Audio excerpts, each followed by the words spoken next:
Hey, good Friday evening, everyone, and welcome into FC Cincinnati alongside Tom Galerder, Tommy G.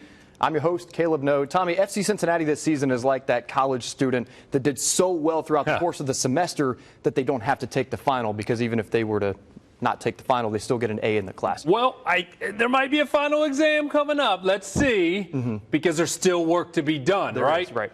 In first place, playoff spot locked up, but they want a supporter shield. Yep. I'm going to bring it in here. Okay, that's the deal. When FC Cincinnati wins the supporter shield, I'm going to tuck it under my arm. I'm going to bring it in here on a Friday night. And that's the goal for this team right now. Trophies. There's 4 major trophies to be won this year. 2 have gone away, the U.S. Open Cup and heartbreak in the semifinal. Of course, Leagues Cup didn't work out for FC Cincinnati, so they got 2 left. They can win the supporter shield, and they're the front runner as we sit here right now on this Friday evening. And they can win MLS Cup. If they win the Supporter Shield, they get the easiest path to the MLS Cup. It's supposed to be that way. But there may be a kink in there. We'll see. And we'll talk about that here. Most of MLS was on a break this past week, including FC Cincinnati, but there was some action. We're going to start with a game between 2 teams near the bottom of the table, but with very different outlooks moving forward. Sporting Kansas City and Inter Miami. Miami was playing the first game without Lionel Messi since his debut in the Leagues Cup tournament, so no Leo Messi, but they still had Leo Campana. Campana, yeah, and he got a brace, right? You see the penalty kick there, and I think everybody in the Queen City was kind of keeping an eye on this score and hoping and wishing that all the guys missing for Miami would mean what? It would mean a Sporting Kansas City win. Come on, Sporting. Do FC Cincinnati a favor. Let's kind of keep Miami out of playoffs so they don't sneak into that 8 or 9 seed. But they got a win. 3-2, as you said. Leo Campana, just a great night with the brace. They won 3-2 against Sporting Kansas City, and they got more points. And now, hold your breath, ladies and gentlemen, 6 points out of a playoff spot. It feels like some kind of sick joke, right? Because Miami, the idea is Lionel Messi comes here, and could they be good enough with him to get back in the playoff picture?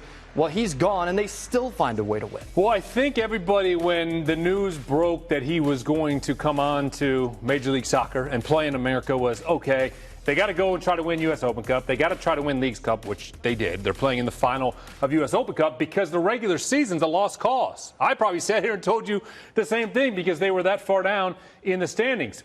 But wait one second. They've been so good with Messi in the lineup, and the greatest player in the world right now, right? Yeah. And he's playing in Major League Soccer. So with him in the lineup, they are scary good, and now all of a sudden, they're not that far off the playoff line, but they got to keep getting results. And those guys can't wear out because they have a very congested schedule. They do have, in 2 weeks, coming up that Open Cup final, which adds another game into their schedule. They have guys bouncing back and forth on international break, which means Messi's going out once again, along with some other guys potentially. So that's where it's going to get interesting. So the question... No. I'm just saying, you got to keep an eye on the fatigue of that team. Absolutely. The question everybody continues to ask is, can Miami make the playoffs? That task is made easier this year with the new MLS playoff format. As we take a look at the bigger picture here, 9 teams from each conference make the playoffs with a wild card round to start with between the 8th and 9th seeds. It's like a play-in game, I should say. The winner of that would get the 1 seed, which as of right now, if the playoffs started right now, it would be FC Cincinnati in the Eastern Conference. So the thought is, if Miami gets in the playoffs, there's a good chance they'd be that 8 or 9 seed, and that could be who is waiting for FC Cincinnati there. And they'd have to win 1 in order, obviously, to get in, and then they'd play a best-of-3 series. And, of course, that best-of-3 is designed to protect the higher seed, which would be FC Cincinnati, because the idea is a lower seed might win a fluke game against a higher seed, but can they do it twice? Yeah, well, and that's the thing, right? And can you imagine the circus around playing Miami in a 3-game series, 3 straight games at TQL Stadium? Then you'd have to go down to Fort Lauderdale and play them down there in Florida. And then potentially, if you don't win those 2, and those are 90-minute games, there's no overtime periods, there has to be a winner. So like Leagues Cup, you go straight on to a penalty kick shootout in those best-of-3 series. So that's how round 1, the rest of the way then, as you can see on the screen right now with the format, they all go to a single game, and you'd have your normal 120 minutes and then penalties if needed to determine a winner. The good news is, and again, we go back to how we started the conversation about chasing the Supporter Shield and wanting that 1 seed. If FC Cincinnati wins the Supporter Shield and they get that 1 seed, what does it mean?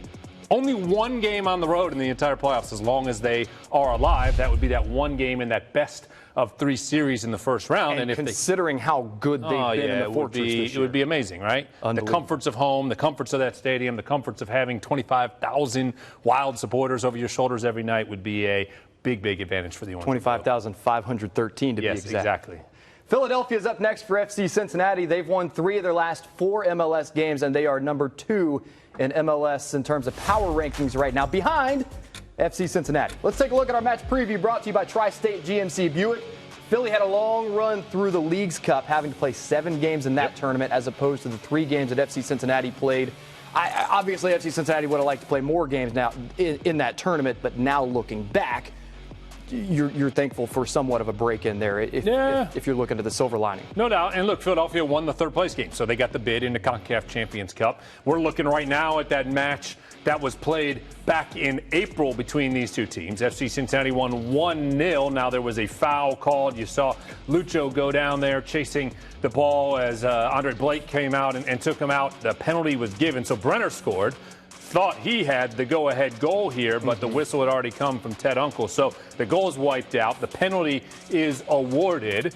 It was the proper way to officiate the play, despite the fact FC Cincinnati lost the goal. Lucho made up for it by scoring the goal. It stood as the game winner. That was that stretch when FC Cincinnati seemed to be winning everything 1-0. Now the problem is El Capitan Lucho Acosta not available for this match against Philadelphia. A very important match because Philly's sitting there in 5th place right now in the standings and kind of lurking. If Philadelphia can get a win, they make up big ground on FC Cincinnati with 3 points. So the Orange and Blue definitely trying to go to the city of brotherly love and make sure they get something out of it because it's a big week with 3 matches in 8 days. Because the fact is, I mean, you want to win every game, and every game is important in those standings. But if you could get 3 points in that game, keep Philly at 0 points in that game, it just stretches that lead even more over those teams that are close to you there. Yeah, absolutely. And the team, remember, got some favorable results last weekend. New England a draw. St. Louis had her player sent off in the second half and actually conceded a late goal to Los Angeles, so they only got a point. So there really wasn't much ground lost in that Supporters' Shield, just 1 point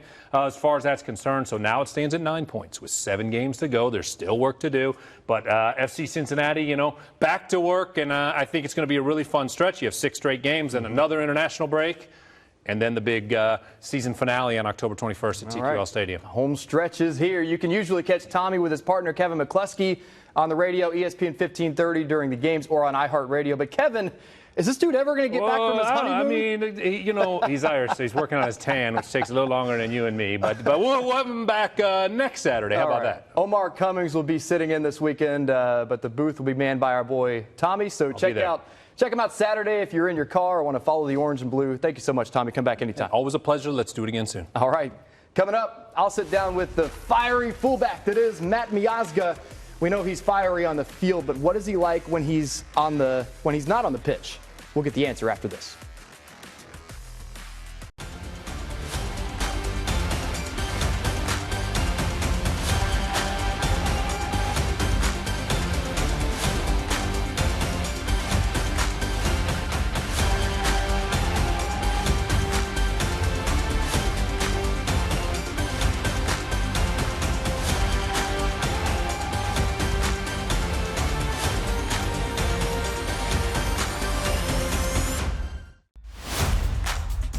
Welcome back on FC Cincinnati Weekly. When Matt Miazga came to FC Cincinnati, he brought the credibility of European football experience with him. What he also brought was his skill, shall we say his determination to win.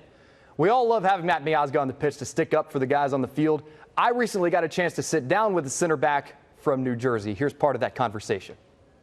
If you're driving to training or to a game, what's playing on your car stereo?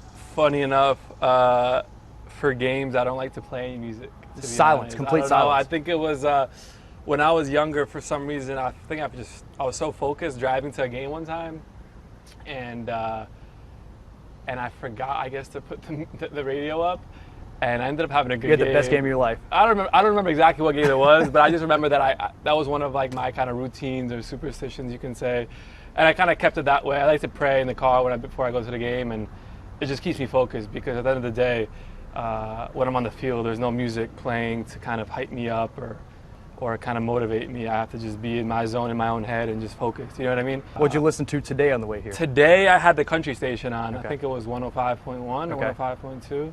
Since I've gotten to Ohio, since I moved to Ohio, I've become a country fan. So Really? So that's one of a funny little tidbit. When you were in New York, were you a country No fan? shot, no shot. I hated it, but I guess I matured and grew up, and now country's one of my favorites. What was the pitch for you or the selling point for you where you were like, you know what?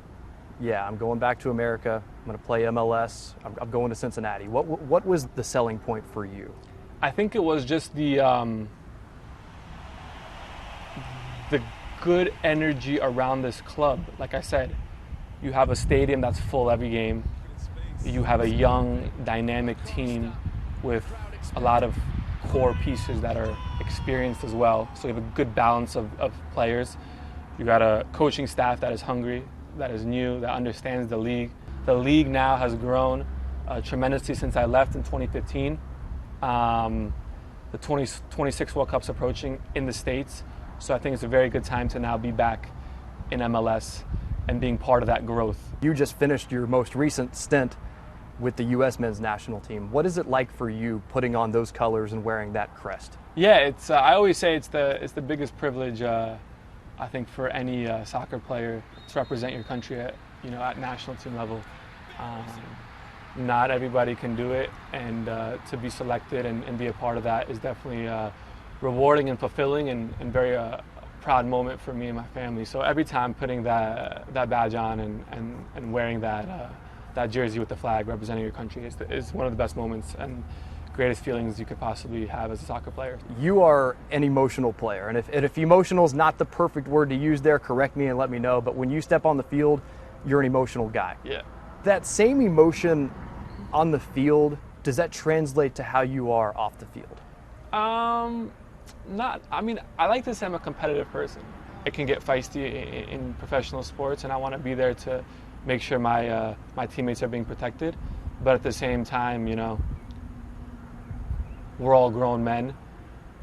I'd like to think that everyone has some type of ego about themselves, and when you're playing a sport as a man, you want to make sure that you're the best, and you want to make sure that you win. So I think that all comes together on the field for me. And I hate losing. So, when I feel like there's something to be said, and there's something to be screaming about, I'll be there for sure. All right, Matt's truly a great guy. I want to thank Matt for sitting down with me and being so candid and thoughtful in that interview. If you want to go out and get your Matt Miazga kit, you're in luck. Check out the new FC Cincinnati team store right in the heart of OTR, just a few blocks east of TQL Stadium on Vine Street. The new store is located at 1433 Vine Street, and it'll now serve as the team's primary team store on non-match days. There's a parking lot right across the street, so come check out the newest FC Cincinnati merchandise in our new home right in OTR. For hours and more details, go to fccincinnati.com. FC Cincinnati Weekly. We'll be right back. Welcome back, everyone, to FC Cincinnati Weekly. When you go to TQL Stadium and watch FC Cincinnati play, what you see is the culmination of a lot of hard work, not only by the players, but by a lot of others on the support staff. Training, endurance, strength, these are all factors in success or failure on Saturdays in the Fortress. Here's another installment of Training to Win, presented by Mercy Health.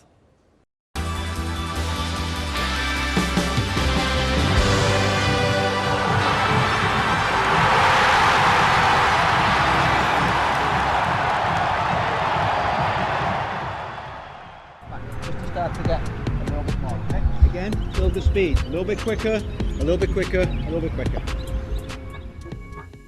My name's Gary Walker. I'm Director of Sports Performance here at FC Cincinnati. My role oversees and leads a number of different departments that provide a support service to the players, those being medical, so athletic training, physical therapy, strength and conditioning, sports science and nutrition.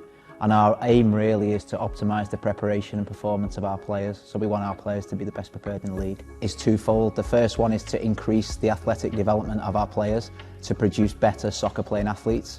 And then the second one is to try and reduce the injury occurrence, so reduce the number of injuries that we get by using strength and conditioning as a tool. We start in the gym every day around about 9:40 with what we call activation. That's like an individual prevention programme that the players take every day as a preparation period before training. Then we'll go into the training session, which generally starts around 10:15. Players will do a warm-up. You'll see the players, they wear little units on the back, GPS units, and our staff will be monitoring what happens, during the training session in terms of how far players run, how fast they run, certain movements that they make, and they'll make recommendations to the coach in real time of how we can manipulate the session if we need to, or if everything's going, to plan. Okay, relax, perfect. The right's very good, yeah? I think we work very collaboratively as part of a team really to drive that strength and conditioning strategy, and then we put those plans in place every day. But as I say, between athletic trainers, physical therapists, sports science and strength and conditioning, we work very closely to deliver the same programme. Let's go, baby! My name is Austin Berry, and I'm the strength and conditioning coach here at FC Cincinnati. My role and responsibilities are everything in the gym and off the field, pre and post training. So the morning we'll take players through some individual work, some correctives, activation-wise, mobility work, and then we'll do a team activation with specific focuses for the day.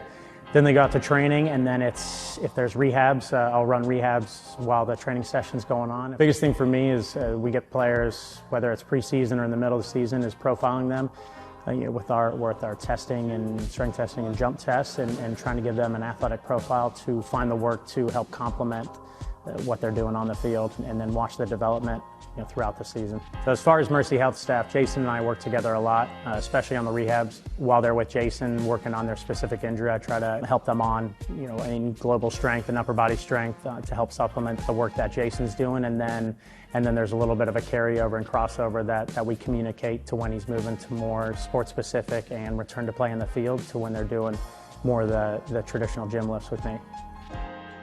I'm Jason Sounds, and I'm the physical therapist for FC Cincinnati. So I started with Mercy Health actually as a physical therapist, and through them got the opportunity to eventually work with FC Cincinnati. My main role is in mitigating and preventing time loss injuries with the club. So in terms of my day-to-day with FC Cincinnati, it's getting the guys who currently aren't playing, taking them through their daily rehab schedule, and getting them to where they have like the strength and the mobility and the fitness to eventually transition into that on-field role.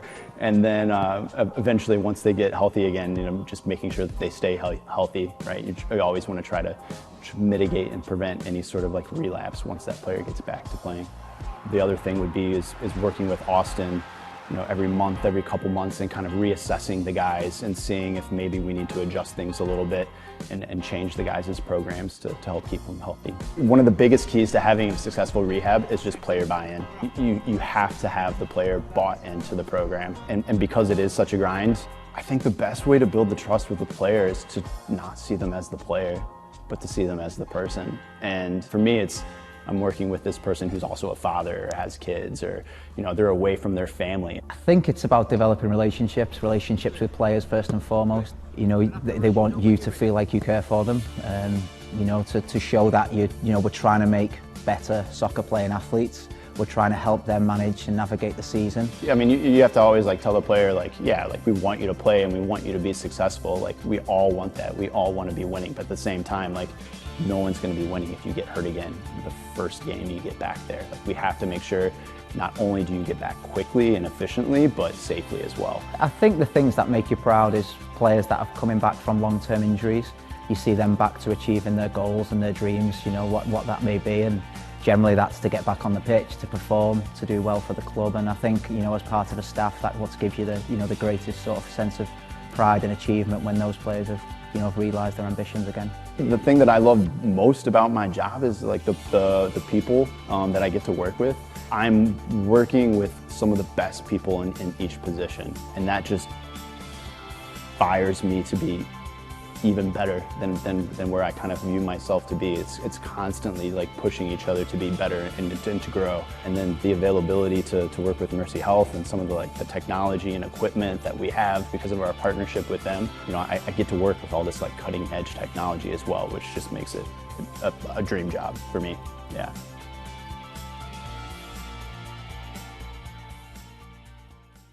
Well, pretty cool opportunity here. Come see Cincinnati native Rose Lavelle and the U.S. women's national team at TQL Stadium as they begin preparation for the 2024 Summer Olympics. It's an international friendly against South Africa coming up soon, September 21st. Tickets are on sale right now. Visit ussoccer.com/tickets for more details. FC Cincinnati Weekly will be right back. Hey, welcome back, everyone, to FC Cincinnati Weekly. The boys are on the road for a couple games, but then they return to the Fortress next weekend to take on Charlotte FC, a team that pulled off a draw against FC Cincinnati back in July. FC Cincinnati, of course, on pace to get their first ever Supporters Shield, and they need a packed house to complete the deal. Go to fccincinnati.com and get your tickets right now. Well, that's our show for this week. Thank you so much for watching. Join us here every Friday night, 7:30 for FC Cincinnati Weekly, the most comprehensive coverage of FC Cincinnati you'll find anywhere out there. For Tommy G and the rest of our FC Cincinnati Weekly crew, have a great night and go FC Cincinnati.